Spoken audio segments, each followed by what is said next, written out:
Rescue Ranch, what we started with was the component of education. So we're actually sitting in one of our classrooms, and we want to teach kids about animals and how they can interact, what they need for care. Want to teach them about getting out into the woods and exploring nature, because a lot of kids this day and age are inside playing video games. They're not really in a safe wooded area where they can go out and explore and kind of learn all the fun things that are out there. We learn about conservation, about agriculture, farm to table, about factory farming, and how to have a proper respect for animals, the earth, and the environment. And I think if we catch them at a younger age, and that's why we started with education, I feel like if we catch them at a younger age, that as they grow up with a different respect level and understanding for things, that maybe they'll be a little bit more compassionate. A young girl, she's about your age, came to me in Martinsville, Virginia, which is probably one of our closest tracks here.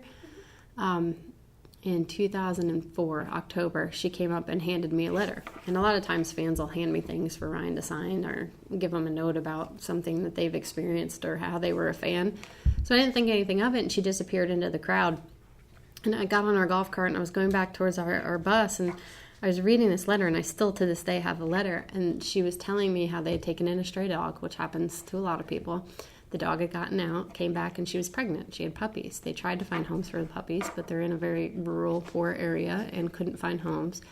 Left them with a vet. The vet ended up turning them over to the shelter, and they were put down. And she said, I could never do that again. The dog gets out again, gets pregnant.